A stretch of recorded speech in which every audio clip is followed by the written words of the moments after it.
और supreme court ने EWS आरक्षण को हरी झंडी दी है। सुप्रीम कोर्ट के फैसले के बाद गृह मंत्री अमित शाह की पहली प्रतिक्रिया आई है। जी न्यूज से बोले हैं अमित शाह, समय के साथ नियम और कानून भी बदलने चाहिए, यह अमित शाह ने कहा है। समाज में बहुत से लोग सोचते थे कि मेरे पास कोई व्यवस्था नहीं है। समाज में बहुत से लोग सोचते थे कि मेरे पास किसी तरह की सुविधा नहीं है। समाज के कई लोगों के मन में यह बात थी कि मैं भी आर्थिक रूप से पिछड़ा हूं। तो मोदी सरकार ने गैर आरक्षित जातियों के लिए 10% आरक्षण की शुरुआत की।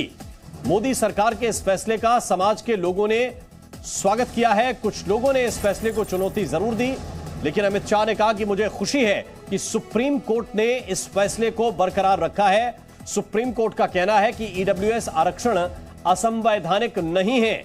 ईडब्ल्यूएस आरक्षण को पूर्ण संवैधानिक तरीके से लागू किया गया है। सुप्रीम कोर्ट की मोहर लगी है और इस पर अमित शाह ने जी न्यूज के साथ खास बातचीत करते हुए अपनी पहली प्रतिक्रिया दी है और उन्होंने बहुत स्पष्टता के साथ कहा है कि मोदी सरकार ने जो फैसला लिया उसका स्वागत हुआ है। कुछ लोगों ने इसे चुनौती दी थी, लेकिन सुप्रीम कोर्ट ने कह दिया कि यह मामला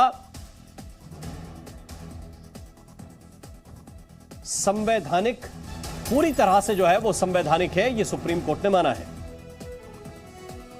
और दीक्षित सोनी, जिन्होंने अमित शाह से डिटेल बातचीत की है, विस्तार में बातचीत की है, उनके पास हम चलते हैं बात करने के लिए। दीक्षित, आपने क्या सवाल किया था? गृह मंत्री ने बहुत स्पष्टता के साथ कहा है कि ये उन लोगों के लिए है जो गैर आरक्षित लोग हैं, 10% आरक्षण, और इसका स्वागत हुआ है, होना भी चाहिए।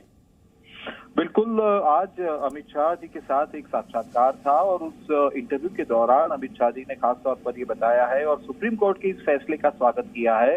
उन्होंने कहा है कि सुप्रीम कोर्ट की संवैधानिक बेंच ने इस फैसले पर अपनी मोहर लगाई है, यानी कि जो देश के जो पिछड़े लोग हैं, जो आर्थिक रूप से पिछड़े लोग हैं, उनके लिए भी इस तरह की कोई एक व्यवस्था होनी चाहिए और खास तौर पर उन्हीं लोगों के लिए, आर्थिक तौर पर पिछड़े लोगों के लिए ये खास व्यवस्था खड़ी की गई थी। 10% आरक्षण की जो बात की गई थी, सवर्ण आरक्षण के नाम से भी हम जिसे जानते हैं, तो ईडब्ल्यूएस को जिस तरीके से 5 जजों की बेंच में से 3 जज ने उसको पारित किया है, तो उसको लेकर आज उन्होंने सुप्रीम कोर्ट के इस फैसले का स्वागत किया है और ये भी कहा है कि ईडब्ल्यूएस पूरी तरीके से संवैधानिक है। जी बिल्कुल संवैधानिक। और दीक्षित, लेकिन एक बात बहुत स्पष्टता के साथ ये भी कि 2019 में जो फैसला हुआ था उसके पीछे भी ये कहीं ना कहीं कोशिश थी, जिसको सुप्रीम कोर्ट ने आज कहा है कि असमानता नहीं होनी चाहिए, और जहां नजर आए उसमें सरकार की यह जिम्मेदारी है कि वो असमानता की खाई को पाटे।